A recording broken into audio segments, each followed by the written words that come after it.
How smart cities can fight future pandemics, coming up live shortly. Hi, welcome to Convex Up channel. I'm Bonnie Redzon, your host for Expert Insight at Live, a broadcast series featuring forums and interviews with industry thought leaders on market, policy, strategy, technology, and innovation that steer the industry growth.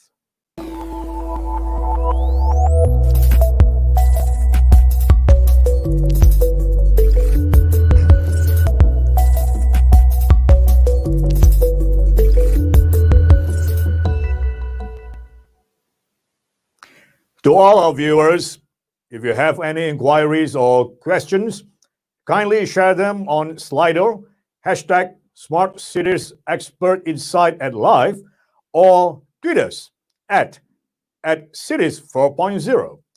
You can also post your questions through the Q&A message box below the live broadcast channel. In the same message box, you also can find two polling questions. We would like to welcome your participation in the polling. The coronavirus pandemic can be seen as a wake-up call to society at large, specifically the city's leaders, whether they had enough protection in place to defend against the threat. Smart cities technologies, including those advancements in disease tracking, drone surveillance, autonomous delivery, geolocation, 5G, internet connectivity, service robots, remote engagement platforms, and many more have become more essential in years to come in urban planning against pandemics. Ladies and gentlemen, I have with me today some of the most remarkable smart cities experts. First, we have Mr. Callum Hanforth, UNDP Advisor, Smart Cities and Digitalization, United Nations Development Program, UNDP. Secondly, we have Mr. Hazmi Yusuf, the Managing Director, Malaysia and Asia Pacific, Senior Vice President, Frost & Sullivan. And last but not the very least, we have Mr. Michael Zhao, Tech Director of Smart City Platform, Glodon Company Limited. They will share their insights and thoughts on how smart cities can fight future pandemics. And of course, our discussion today will be moderated by none other than Professor Paul Morrissey, Global Technology Entrepreneur, Ambassador, Head of the Data Analytics and CS Group, TM Forum. A very good afternoon. Greetings from Kuala Lumpur, Malaysia. How are you, gentlemen? Very well, thank you. Good, thank you. And fabulous indeed. Without further ado, I will now hand over our session to none other than, of course, Professor Morrissey. Over to you, sir. Thank you, Barry. Well, thank you and welcome to everybody that's watching us from different corners of the world. I think together we've all been affected by this pandemic, so I'm really looking forward to moderating this discussion. Smart cities obviously are something that we've all been talking about for quite some time. The implementation of smart city technology is something which is really happening different speeds in different parts of the world.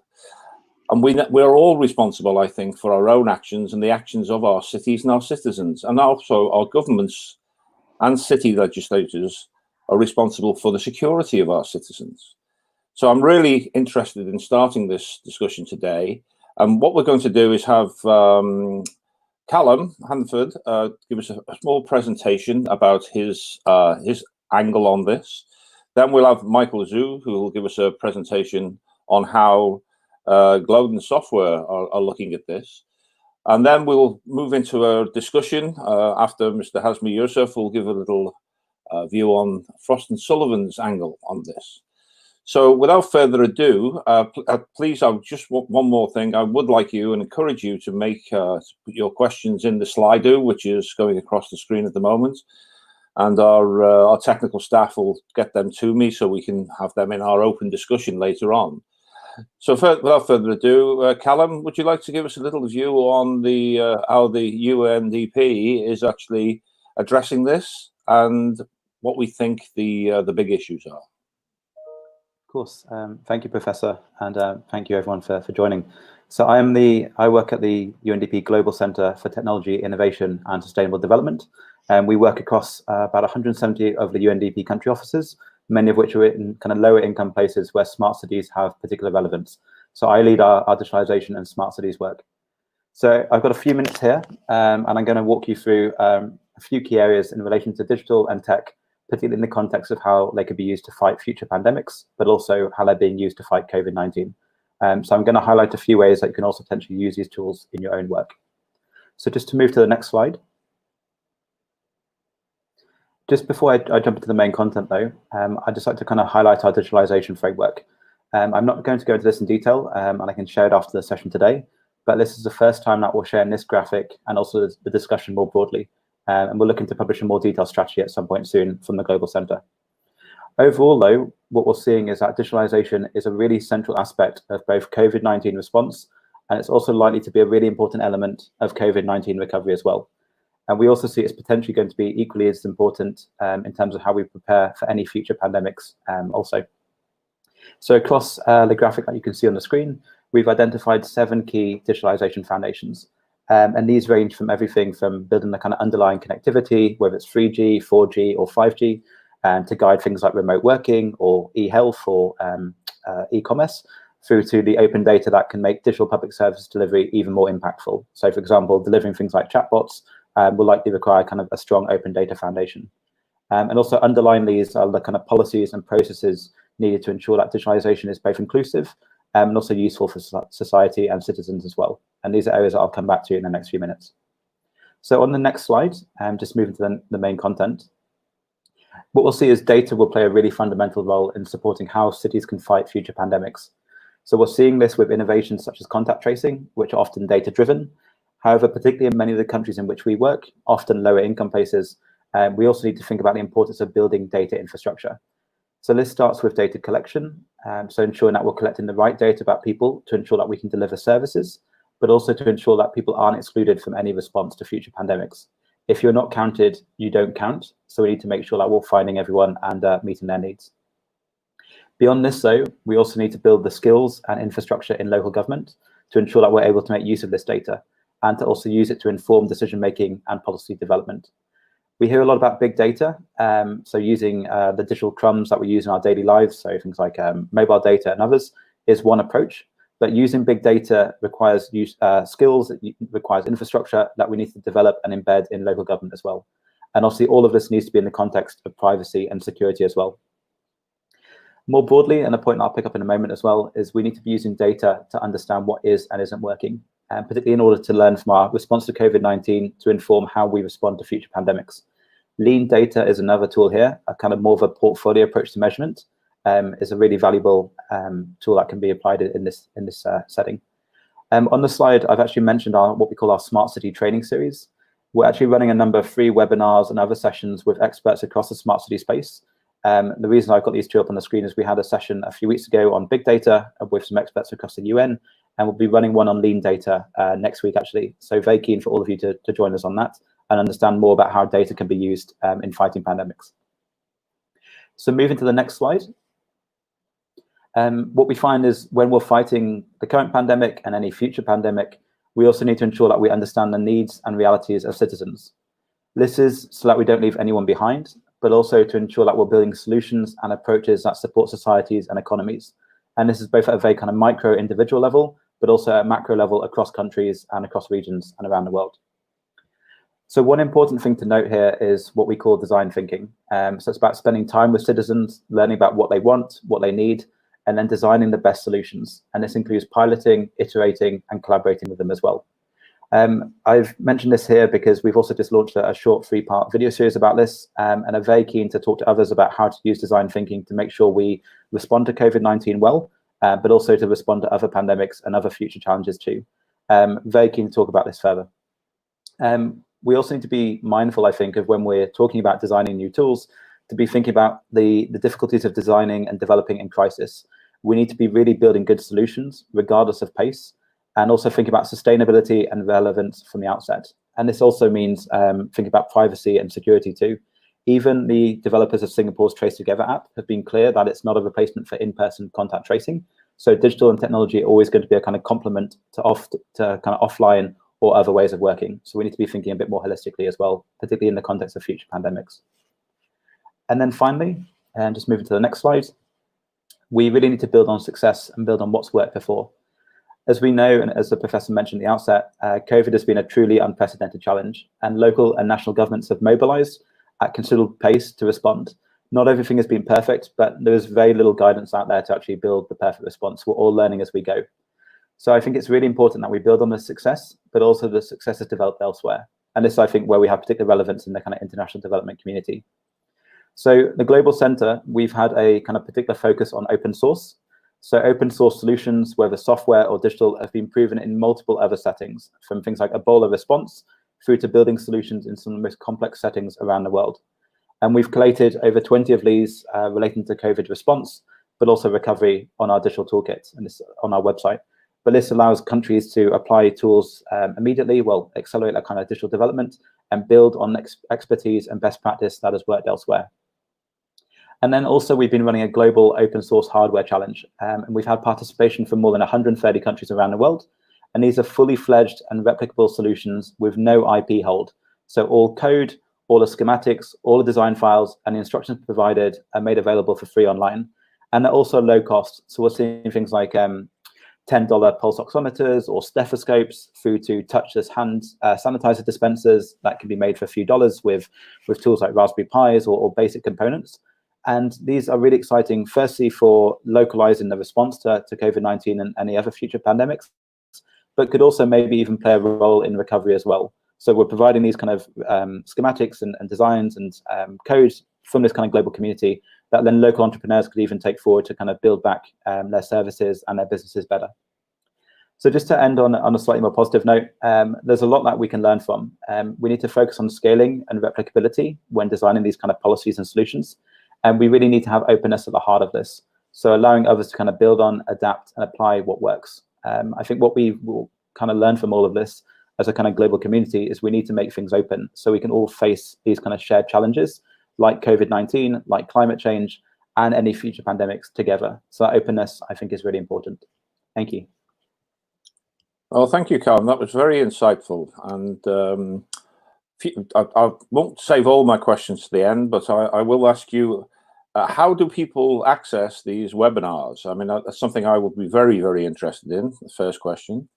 And the second question is, I think that this program would be very, very welcomed with inside TM Forum, which are with the sort of global telecommunications companies design body. So very much behind design thinking and experimentation, and your statements of bringing people together to solve problems. So, you know, the design thinking outside the building technology is really, really important here. But could you just tell people how they access these webinars? To our website in the kind of internal private chat here, but I'm sure that can be shared publicly. I can't see the public chat on my side. And then there's information on there. We're also on Twitter, which I think is one of our kind of main routes to reaching people through this. And they're completely open webinars as well. So please do feel free to join us. Yeah, would love to do that. So thank you very much for that great insights. Great insights in the presentation. I think we're going to move on to Michael Joe next. Michael, I hope you're going to give us a view of how Globe Software are addressing this this issue from a perspective of a vendor, if you like. Hi, everybody. I'm Michael Zhou, the tech director of the Smart City platform team in Globin, where I worked on the system architecture of the platform, which is good for urban design with the technology. And the Smart City platform has been tracking many live high-seek cases, and the citizens in China using the platform can self-assess, and this information is then passed on to the city leaders. Thereafter, a pin code wise mapping is done when high-risk people are identified. This software helps administrator collection information on where the hotspots are emerging and render hotspots in distribution on the virtual Earth based on our smart city platform. And the people and the government officer will know the situation at the same time. And my company name is Glowing Software, and is a China company which focuses on the construction industry for more than 20 years. These years, we are providing strong support for the digital transformation of enterprises and promoting the transformation of the construction industry with advanced tech.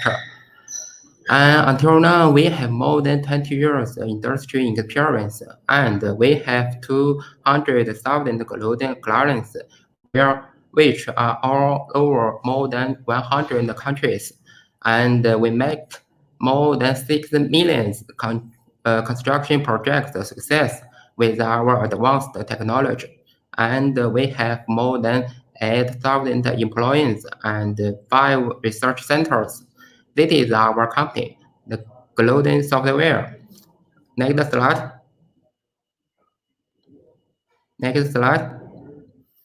Okay. Let me introduce one of our product, our smart city platform. It's called SIM, and it means the City Information Model, which is the one integrated solution for urban planning, construction, and management. Our SIM technology is reshaping urban economics, and the digital twins is fueling new urban drivers. Building a SIM-based integrated platform of urban planning, construction, and management is the key measure to build a smart city. SIM is transformed from theory to practice. We already have many cases of integrated planning, construction, and management. And one case is Binhai New Area, Fuzhou case, which contains planning, construction, and management based on the SIM, almost including all functions of a SIM platform. Another case are Beijing Daxing Airport case, Xiong'an case, Qingdao CBD case, and so on. Actually, SIM is a technology collection and combined with IoT, GIS, spatial rendering and visualization, and 50th generation network, blockchains, and so on. Next slide. Next slide. Okay. And SIM platform is the basis of a smart city. All data from the city will be pushed to the SIM platform, stored and being computed using AI and machine learning to get more message and to help city leaders to make big and right decisions to look at the best way in emergency time, especially in fighting COVID-19 pandemic. Next. Smart city technology already has been playing a major role in stopping disease spread in many China's cities. SIM, the smart city platform of Glowing Software, has technologies and functions to help stop the spread of viral threats like COVID-19, and SIM platform has already been put into practice by the Chinese government in the COVID-19 pandemic emergency time. Then there are 3 ways technology which can help flatten the curve. The one is contactless system, and 2 is the disease tracking system and artificial intelligence system, and 3 is the geolocation system. Let me introduce this technology and functions in our SIM platform. 1. Contactless system. Contactless system is not contactless delivery. About the same, the contacting system is only focused on auto classification and auto detection from live video and other devices. Context human body temperature text to check whether you have a high fever or not, to know you are at a high risk state. Since high fever means maybe you are in a COVID-19, and auto detection, whether you are wearing a mask or not, is an important tool for the emergency time. Our contacted system based on same platform has already been put into the practice in more than 100 cities in China. And two, disease tracking system and artificial intelligence system with the help of the Internet of Things, and it's called IoT. Disease tracking system based on same platform can track outbreaks using big data and language processing. The disease tracking system combines public health and medical expertise with AI computing, can assess risk and provide notification of infections, disease outbreaks. Smart cities based on same platform in China can now benefit from the expertise of the system to do disease tracking in real time, allowing citizens to be aware of in-time risk. And three, geolocation system. Geolocation system based on same platform allows for the tracking of user locations in real time. Initially, decided to allow people to track where their friends are. The geolocation system based on same platform have a much more powerful use when the data can track the path of a disease spread threatening a community and predict what areas are most at high risk. And now, more than 100 China smart cities based on same platform in China already use this type of data to predict which urban areas need to be put into lockdown before community spread get out of control. That's our same platform, Smart City platform. Thank you.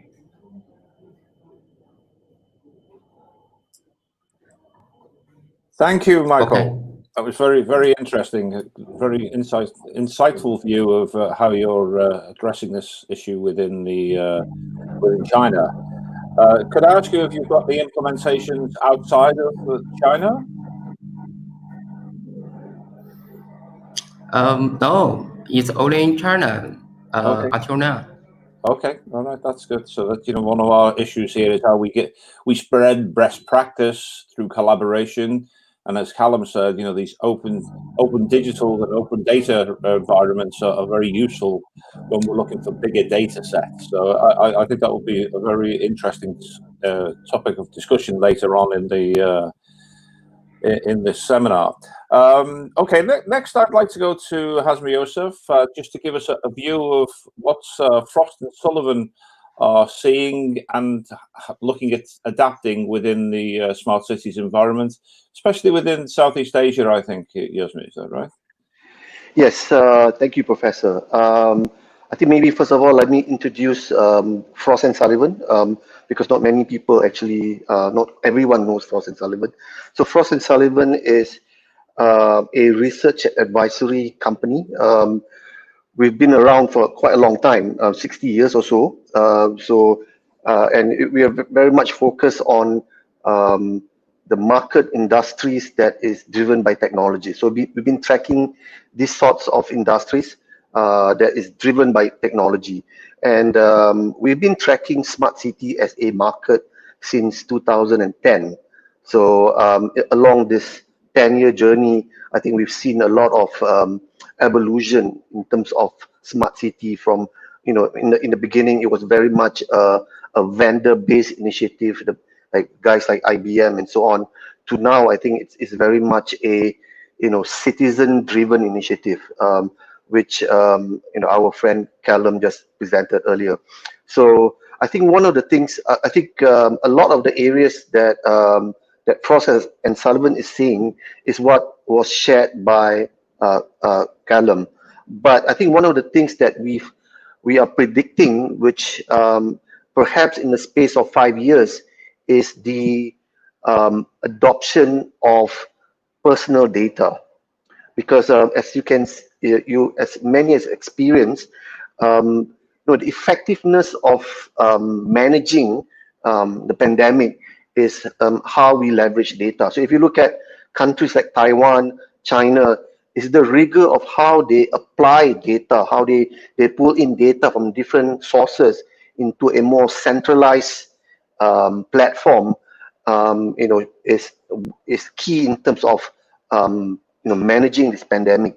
So we see the same as well in the sense that as we move forward, and the need to avoid a second wave of the pandemic it's in top of every government's mind, from local government to central government. And one of the things that I think Southeast Asia and some parts of Europe and other parts of Asia is actually focusing on now is actually deploying and rolling out digital identity at the citizen level. And we see that this would perhaps drive the use of personal data. So personal data is basically a structured data of a specific person. So if it's Hazmi, it is very specific to Hazmi. So imagine that this personal data, which today is very fragmented, is all over the place, is mostly sitting in different clouds, in other commercial entities. But as an individual, this data is not something that is practical for us to kind of like pull in centrally to our to our own personal cloud and manage it better. So it is fragmented, and we are unable to use this data that we have for ourselves to manage ourselves better. And I think this is going to be the next way forward, with governments in Singapore, in Malaysia, in India, and many other countries looking at deploying digital identity, which will be able to link, which will be able to authenticate personal data. So I think that's the next big thing that we're going to see in the next 5 years, where governments, especially around Asia, is quite focused in terms of deploying the digital identity. So you would have a national identity, and you would also have a digital identity, and that would mean that a lot of data that you produce in your activities would be authenticated. I mean, it is a trusted data of you, and will be able to go through a certain an analytical platform, and you will get insights from your own activities. So I think that's what's going to be the next big thing coming up due to this pandemic. Very interesting. Actually, I think global telcos are very much behind that. This we call it the segment of one, so we understand the particular data around an individual. Leads me on to, and thank you for all our panelists there for giving us a view of what they're specifically focusing on in this time. I've got some questions that I want to sort of talk around, and the first question actually is to that point, Hazmi. We're all, I think, around the world familiar with the race to the mobile app, the app that gives us the contact tracing, and I think there's also a race going on, obviously, for a vaccine. But from where we sit in this environment, where I think we're all associated with data and know the importance of data. So the development of these apps is really giving us a great input into our big data environment. That data is, you're right, Hazmi, it's sort of dispersed at the moment. It's not collated in one place. But that really gives us a view and a big problem about the importance of this data, the protection of the data. So not only are we trying to open up opportunity to address things like the pandemic with lots more data. And we could go into a great discussion about the size of the data environment and the data universe at the moment and how quickly that's growing. But I'm very much focused on privacy and almost democratization of that data. And we've all, I don't think Callum used it, but we've all used AI within our presentation here. And AI is an evolving technology that we don't fully understand yet, and we need to be very careful that we're not actually discriminating or making false positives from the data that we have. So we're in our infancy here. My view, personal view, is that we need to put some constraints around AI, so look at the opportunities and the threats. But what's your thoughts on the citizens' private information against? Are we protecting them or are we exposing them? Can I come to you first, Callum? Of course, a really important question. So I think in any context, technology and innovation more broadly, they're just tools. And I think Singapore's been quite interesting here. That the developer behind the Trace Together app very publicly said, this is not a panacea. It is part of a solution, but it will not answer everything. So I think starting from that basis, that tech and innovation can add value, but we need to think about actually how and where they can add value. And then I think part of that is the oversight and accountability is absolutely essential. We need to make sure that there's governance in place to make sure that we are not threatening the rights of citizens through privacy or other security concerns. It's a crisis. It's a really unprecedented time, but that doesn't give us the excuse for kind of ignoring these kind of key and fundamental rights. The other side of that, though, as well, is that we also need to have some freedom to try to figure out how these solutions work. There is no panacea, but there's also no playbook for how this, how to build a response to a global pandemic. So I think we need to be very honest with people developing these tools. No one has the answer, but be working very much in collaboration to test, to iterate, to learn from what works, to learn what doesn't work, and then have that kind of collaboration, kind of culture of sharing and learning. That's the only way I think we're going to be able to deal with these massive and huge questions. I would tend to agree with you, and we're really in the realms of a massive global experiment, and if we use different touch points to see how that experiment is moving, fail early, bring on some of the successes, and collectively get involved in that. That's to your point about the open digital environment, the open data environment, but you need to have some constraints around the use of it. Exactly. And now, Michael, my question to you was actually about, are you out doing anything outside of China? It was a bit towards that point, actually, that Callum just brought up. I firmly believe that we need to share these best practices and share these results and share this data globally to get the best result. Have you got plans for taking your SIM technology to other cities around the world, or are you very much focused on the Chinese environment? Yes, and I think it's different between the different countries, and the tech is the high tech technology is the same, but the condition is different. Different country and different laws and different ideas and cultures. So it's a challenge about point to give the same solution for every country. Maybe I can't give the same solution. Okay, that's good. So I think that really what I'm looking at here is somebody needs to hold the reins of this environment, and it's we can learn very, very quickly from other people's not mistakes, failed experiments, let's call them, and that's really important that we bring that together. Hazmi, I know that you guys are doing something in this sort of environment, certainly within Malaysia. What are your thoughts about? Is there an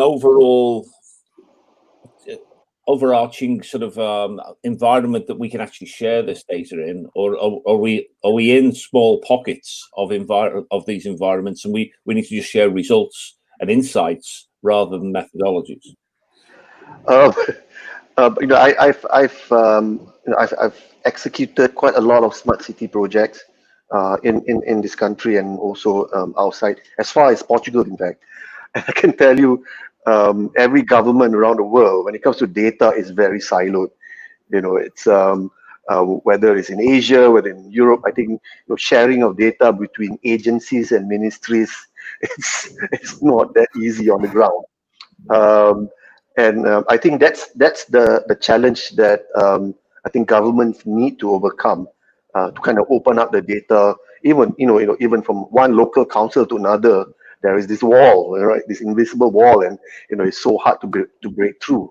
And governments tend to struggle with that rather than technology or even certain many aspects of budget. I think so I think that's one of the key things that the authorities need to overcome, and it's easier said than done, to be honest. But I think coming back to data, and I think a lot of this of the emphasis is on the government side, while the way we see how governments are planning for the future, for the next 5 to 8 years, is that to shift this ownership or this responsibility of data from them, the authorities, to the individuals. I think we are seeing that movement, right? And I think today they are also identifying technologies to kind of protect this so-called personal data. So today the accepted technology is biometrics. So it's your fingerprints, your facial, perhaps it's in some applications or some form factor, the iris. So I think more and more the direction is going into that space where you would have a digital identity. Each citizen will have one in order to authenticate or to make sure that that data is yours. You have to go through this biometrics check and balance and reconciliation, and you would have that. You would own that data, and you will be able to partition the data to say this is data is private to me, and this data I want to share for the greater good. I think Singapore kind of dabbled with that at some point. I think Singapore wanted to use the smartphone as a form factor for this, biometrics authentication. So yeah, so I think that's the direction it's going. I think that's an interesting debate. The shift to personal data belonging to the individual is probably the only way I think that we're going to solve this, because the inter-country and inter-metropolitan area, they are really struggling with, do I have the rights to give this data? But the individual obviously has the rights to their own data. So digital ID, I think, is something that is going to help us in developing not just this, things from across the piece. I remember in the Ebola outbreak in West Africa, they were predicting where the next outbreak would be because of movements on mobile phones. A fantastic piece of research. I think that was there was a program called Data for Good, which allowed people to do that, and then they put their next wave of where they were protected in the area where people were moving to. Now that there's a sort of a move there towards personalized data, but I think we all have the responsibility for data. Unfortunately, I think the vast majority of people in the world don't have that view and don't. That view because they don't understand that they do own this data, and that data is personal to them and is worth some value to them. So that's going to be another issue. How do we value that personal data? Can you let other people use it for your credit, not necessarily in monetary terms, in terms of health and things like this? So I think that's a really good segue into data, and personalization of data is really going to be a big thing going forward here, and the protection of that and the authentication of it. Okay, I've got some other questions. Unless anybody else want to add anything on data? Well, I'm sure we could have a whole hour talking about data, actually. But the next thing I want to talk about is and questions. We haven't had any questions, so I'd encourage people to put some questions in. The next question I'd like to talk about is, the developments, especially within 5G, of drones and autonomous robots being deployed in many places around the world: hospitals, airports, hotels, and the advances in AI and machine learning. Should our focus be on collecting that data so that we can use it to the collective good, or should we be leaving that in city silos, which is where it is at the moment, I think? So, we collect all this data and the city has it. And the cities, in my opinion, are very immature in the modeling of that data for their own benefit. So, what do we think about the proliferation of drones and autonomous robots being deployed into our cities? Let's start with you, Michael. Yeah. I think is the contactless so will slow the virus spreading. Then it's a risk reduction. For countries' economics, since it helps in improving quality and the effectiveness of economics. Hi. Okay, yeah, no, I got that. So, how are you looking at the deployments of autonomous robots and drones, especially? Sorry, Callum, I'm coming to you. Especially within the protection of the AI environments and using machine learning around that. I mean, I think we're still much in the infancy of machine learning and artificial intelligence. I for one think we need to embrace it, but also with caution. So putting these drones out there and getting information which people may not have give their permission. Facial recognition, for instance, is a really interesting debate which I'm participating in the World Economic Forum. Some cities, in fact, some countries are now saying facial recognition is not acceptable. It is, it's a breach of personal liberties. So from one side we have the technology which is driving our thirst for moving forward, whilst we've got this pullback. So the use of drones and autonomous robots in the city, what are your views on that, Callum? Thank you. So I think there's an interesting angle here. Firstly, in many of the countries that we work with, UNDP, obviously many of them are very low income and have enormous challenges. But one of the big opportunities that they all have is very limited legacy and less barriers to innovation. So sometimes can leapfrog other countries. So for example, Kenya's had mobile money 20 years before the UK did. One interesting company that's working across Africa is called Zipline, in Ghana and others, and actually using drones to do exactly this. So to deliver medical products, to deliver products and services across countries. I think what's interesting in going to a market like drones and so on is it's not just a tech issue. You're engaging with things like civil aviation, regulatory issues and so on. And particularly regulatory landscapes, as you kind of mentioned a moment ago, Paul, don't always keep pace with technology either. So there's always that kind of culture change that's needed. I think what's particularly interesting in the context of cities, though, is what these tools mean for the space itself. And I think the development of e-commerce over the past years is a really good parallel. So we've seen a really shifting change of infrastructure. People aren't getting packages at home anymore. They get them in these kind of remote parcel drop-off places. So it's how do we build a kind of infrastructure that could leverage drones and what will be needed as well. And also when we look at what the drone environment looks like, are we going to be seeing new players in delivery? And if so, how do we regulate them? So for me, it's a really exciting opportunity, but it does come with a huge amount of consideration and questions that I think we also need to be asking too. Yeah, I completely agree with you. Yasmin, what's your view on this, the proliferation of technology into the drone and robotic environments in the cities? I think Callum is right, because there's no such legacy. The adoption of drone is a lot easier in emerging markets.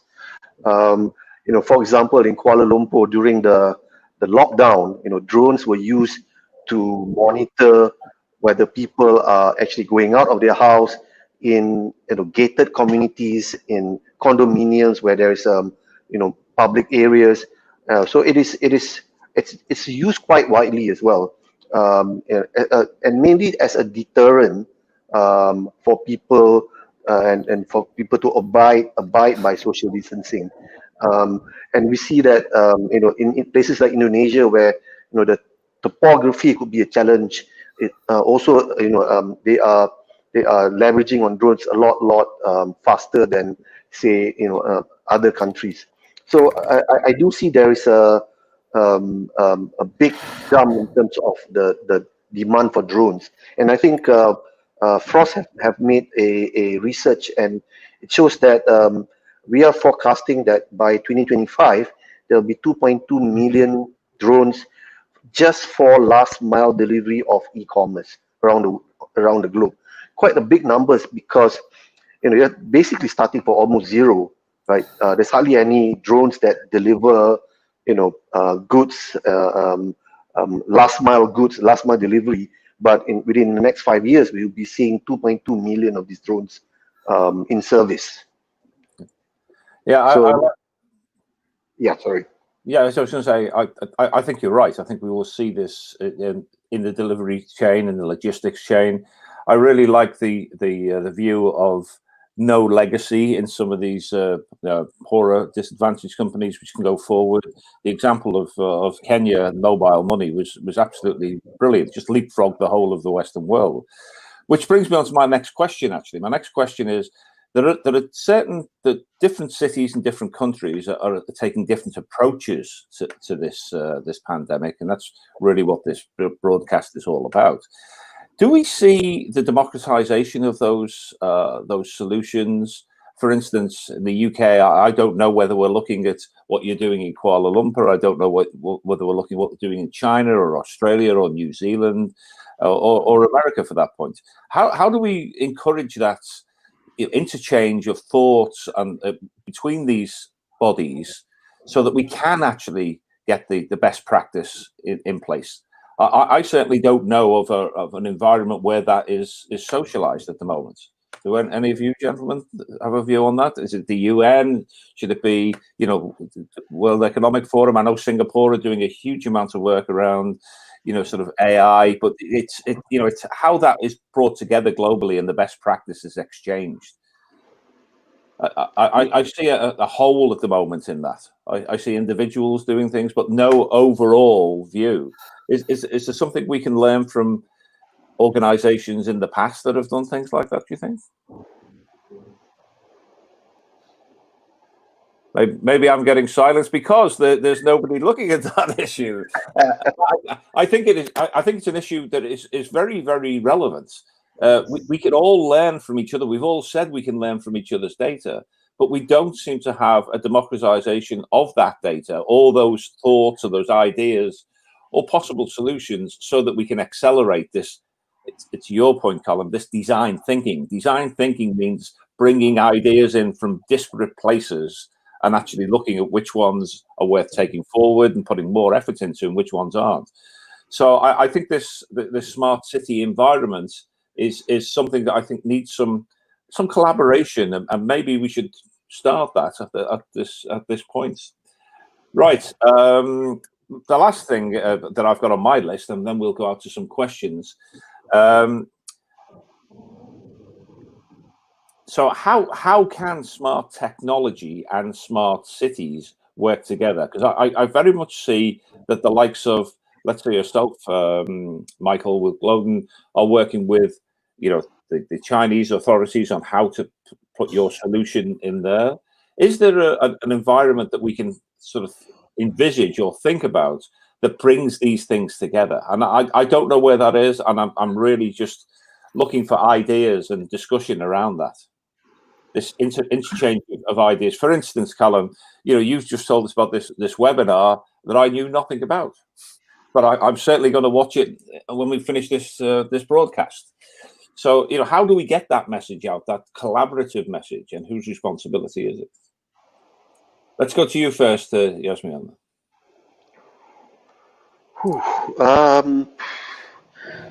I think it all falls back to having that platform to pull various data in, and I see that as an obstacle even before the COVID times, where even from one local municipality to the other, refuse to share information. So I think when you look at how China has done so well, how the countries that has done well is able to to centralize, to pool various data into one, and able to apply that level of analytics, and to have that kind of intelligence, while countries that is very how do I say, that doesn't have a central platform tend to struggle, because AI is only as good as the depth of data that is fed into it, right? So so I think I do see that governments in the West, because of the privacy issue, because of the individual liberties issue, have that challenge to to put all these various data together into one central platform. While countries like China, for example, is able to do that. So I think countries like my last conversation with the Indonesian authorities, and also the Malaysian authorities, they want to go into that direction, where they want to centralize data, pool data in from various sources, let it be from healthcare, from custom and immigration and so on, to have a proper centralized data platform.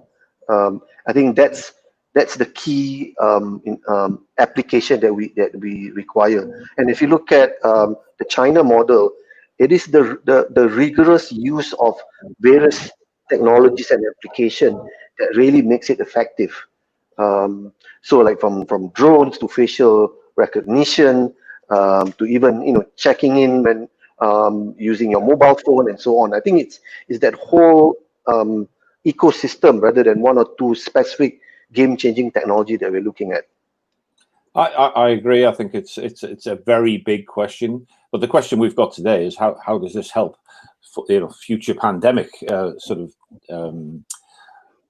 stopping of that spreading. So Callum, what are your views of the UN's views on this sort of democratization of data? So you don't have to speak for the UN. You can make a personal view. Yeah, I might caveat this slightly. That this is very much my viewpoint, and might be for the panel here as well. But for me, one of the biggest challenges actually is when we talk about smart cities. A lot of the conversation about smart cities is it's very much technology led. Like you Google smart cities and you get pages of images of interesting IoT devices, or the standard data flows across an urban landscape, whatever. I think a lot of the time we forget that actually smart cities are about using technology and innovation to improve people's lives. And I think that people aspect is really important here. So when we talk about smart cities, particularly in the UN DP where I'm based, we talk about technology and innovation. So that innovation includes things like indigenous knowledge, nature-based solutions, behavior change. But I think that behavior change angle is a really important piece here. When we're looking to apply technology sometimes is the easier part, right? So IoT is relatively off the shelf. 5G standards are getting more developed. And a lot of other kind of solutions, where things like drones or others have been deployed elsewhere. The bigger angle is this behavior change aspect, the kind of journey that we take people on. And I think COVID-19 has really highlighted that. These are unprecedented and fundamental shifts to how we kind of live, how we work, how we play. And we really need to be thinking how we take citizens, governments, regulators, and the private sector on that journey. How do we understand and engage with privacy and security? How do we build a culture where we can experiment publicly and be criticized, but in a useful way? There's no easy answer to that, and I don't think data or technology or any single solution is going to offer it. But I think we need to be really thinking about that kind of more holistic view of what a smart city looks like. I completely agree with that, and I think we are in danger of being technology led, whether that be sort of in the data environment or the hardware environment, and we need to do this change of citizen behavior and for the good. I think is a really interesting angle. Michael, from your point of view, how do you think we can start collaborating across different borders, whether they be city borders, country borders? Is it something that you have a personal view, or the company has a personal view about? I think the high tech is not very enough. So need something about beside the technology. and we need some cooperation between others. So we can get some solution for the fighting pandemic. Okay, thank you very much for that. So we're coming up to the top of the hour, and we have got a little bit of time afterwards, I think. We did have a couple of questions that we were going to put to our audience. If we could sort of bring them onto the screen so we can have a look at some views for that. I'm asking our hosts there if we can do that. Danny, is there a way we can have a look at those questions? Yes, thank you, Professor, for bringing that up. Once again, just another reminder, for those of you who have yet to provide your polling answer, you may still do so in the message box below the channel. Back to you, Professor. So we will give it a couple of minutes, and then I would like to see the results of those polls, because that may inform some discussion for the next 5-10 minutes. So opening this up a little bit further, then the smart city itself is we need to develop, I think, some standards for that as a platform. And again, I'm not seeing many global instances of how we have a smart city looks in say Melbourne versus Mumbai. Do we think that there is enough collaboration between cities on this, or is it individuals like us that are just doing that as almost pet projects and trying to knit some environment together? I certainly think, from my point of view, I'd like to see some more more global knitting in that, if you like. So, for instance, where would we share these sort of ideas? And there's a few smart city conferences I see. Smart Cities 4.0 was in Kuala Lumpur last year. I think that's great, but it's very regional. I really think we need to open this up so that we're getting information from across the globe. And I don't know where that point of debate is. Well, I can answer it for Malaysia, for example. Yeah. So I think over the last 12 months, the authorities have kind of create a platform where they are trying to get the different states, the different cities to work together, especially in terms of successful use cases, best practices, and so on. So from Malaysia, we just started this journey. So the first step is to actually collaborate in terms of sharing information. So there is a portal where each smart city authority would come in and share the various initiatives, because sometimes it's these initiatives are digital in nature, and it's almost like a cookie cutter approach can be applied. And so we're just starting this journey. And I must say, on the ground, it's not easy to do as well, because I think certainly there's funding needed to make sure that there is enough communication between the various cities, and also communicating it out to the various stakeholders and so on. So in Malaysia we're doing it. I think Indonesia does it quite well when it comes to smart city initiatives. The one that they did in Jakarta, they're able to kind of like replicate to second tier cities as well. But I think what I've not seen is communication or sharing of information from country to country or through region. I suppose that's what I was getting at. I mean, is that something the UN is trying to work on through this program, Alan? There's a few angles to that. So I think firstly, completely agree with the premise of your question, Paul, that we do need to make smart cities a globally relevant concept. So when we think about smart cities, a lot of the time we're thinking about places like Barcelona, Singapore, and obviously several across China as well. But then actually thinking what these mean for other countries and other cities. I don't think the smart city journey is necessarily a linear one towards a Singapore or similar. And so what I'm doing in my team is hopefully doing a little bit of work later this year on kind of smart city archetypes. So what does a smart city mean? What are the kind of fundamentals, and what are the kind of different approaches or models of a smart city around the world? So I think one part is that kind of norms and principles piece. But beyond that, I think I completely agree that collaboration is really, really important. The forums for that, I think, are quite limiting because a lot of the time they can be very silo-led. Like we have multiple kind of mobility topics, or we have topics around connectivity. But I think having this at kind of political or other level could be really exciting to actually kind of engage in collaboratively across countries around that. I couldn't say whether or not that's something that the UN would be doing. Obviously, we work for our member countries, but very much our country officers are talking to each other. We're learning from each other. We're learning from our partners as well, at a kind of national, a regional, and an international level. But I think everyone's trying to figure this out.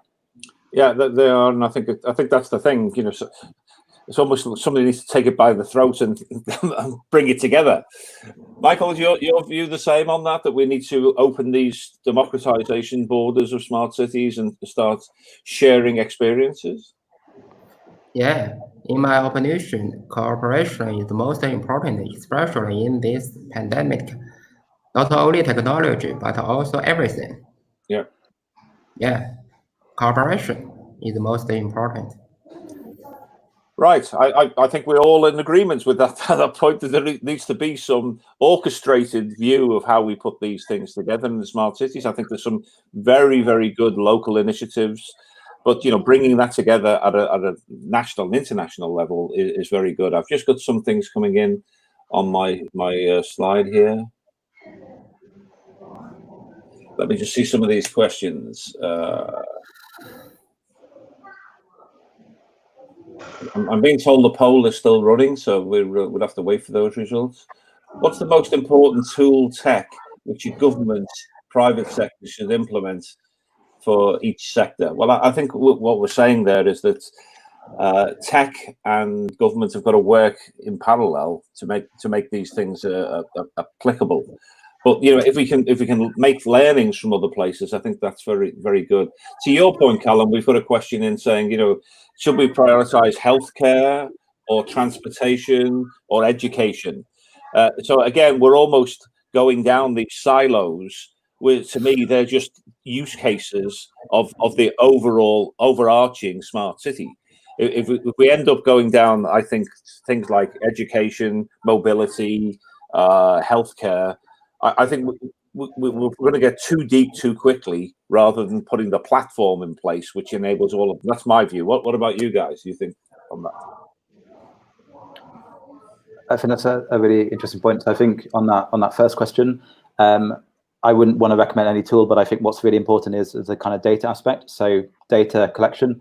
So this is, as mentioned earlier, actually, about things like digital identity. There's a billion people around the world with no digital ID. If you don't have digital ID, you can't get healthcare, you can't get education, you can't get a bank account. You are completely cut out from society and the economy. So, and you're also not counted. So if we're trying to design policies and programs that work for people, and we don't even know they exist, how can we be building the right tools or solutions? So I think fundamentally there's a question there about data and making sure that we do count everyone in the right way. And then think about what the use case or the silo could look like.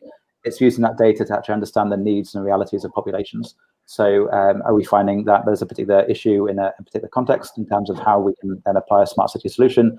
Or, as you mentioned, Paul, are we then instead building a kind of enabling platform that drives those use cases? So I think it's a huge question. It's a really exciting one. But yeah, there's definitely a lot kind of wrapped up in that. Yeah, exactly. Yeah. Asmi, what's your view on that last question about whether we should be going down these silos, or I think that's what it's saying here. You know, is it a siloed approach, or is it an orchestrated approach? And I think we just had Callum's view. But yourself. If you look at a good example of a fairly successful implementation of smart city, I would probably think is Jakarta in Indonesia, where they implement smart city with a very limited budget, but the impact is quite profound. I think it has to go on two tangents, because when you put things in silo, you are able to identify the party to champion it, right? And you're able to track where can you pull the budget. So whether it can be from the Ministry of Transportation, for example, if you're talking about smart mobility and so on. But at the same time, I think these efforts, the silo efforts, has to be coordinated. So you would need to have a central platform to kind of like monitor it. So if you look at smart cities in Asia, I'm not too sure about the ones in the West. You see that most of them have created some sort of a command center to monitor and trying their best to pull in the data and keep it kind of analyzed centrally. I think that's, sorry, just to jump in, I think that's a really exciting point, that champions mode especially. I think even in the best will in the world, no city overnight is going to develop a smart city platform or enabling infrastructure. It's trying to figure out actually how do you find an opportunity or a use case or a vertical to take people on that journey, whether it is citizens or policymakers or governments. So I think, yeah, trying to figure out what value could look like there, and then using that as a kind of demonstrator of potential is really, really exciting and hugely important too. Yeah, I agree. So we have our some results of our first question, and the question was to the audience here: do you feel your specific city authority? Really, what we were trying to do here is look at what the audience were looking at. Is engaged with the national pandemic initiatives. In other words, is your city following what's happening in nationally? Interesting results. Got 56% say yes. 11% say no, and 30% are not sure. Now, I would have thought, I put this question out there. I would have thought there'd be a lot more alignment with that. I'd have thought that that lots of the cities would be moving forward within a national environment. So that's a surprising result to me. Has it surprised anybody else? So this is talking about individual cities following the national initiative. And we've only just got about over half of them saying yes. That's a really interesting result to me. It's not surprising to me because in Malaysia, for example, some states have decided to implement certain loosening of the lockdown at different times, right? So the federal can just advise the state, but in terms of implementation, the states make their own call. Yeah, I think that's almost the government saying, we can't do things at the pulse of a city. Let the city be responsible for that. But that is a national initiative. The government has actually said do that. So they are following that initiative, even if they're doing slightly different things. I think I was really trying to get with that question: do we feel as if people are listening to what the governments are saying to make this happen? So I would have thought that would have been a lot higher. What about you, Colin? Are you surprised by that result? That's an interesting one. What I think is we're seeing in a lot of places this is moving very, very quickly, this whole challenge. So the kind of communication aspect of learning, listening to what national governments are saying, the kind of policies, the regulations, sometimes can be quite tricky to follow the kind of debate or even follow the instructions that are kind of being put out there. So I think there's the kind of back to the behavior change aspect, that kind of communication and messaging is really important here to try and increase that number. Oh, that's good. Michael, I know you're seeing within China a very much follow the government approach on this within the different cities. So, I would have expected if we'd asked that question just of the Chinese sort of participants, we'd have got a much higher alignment. So, I suppose the last question that I've got coming in here, I did have some other views on a poll, but it's quite complicated to read what the percentages is there.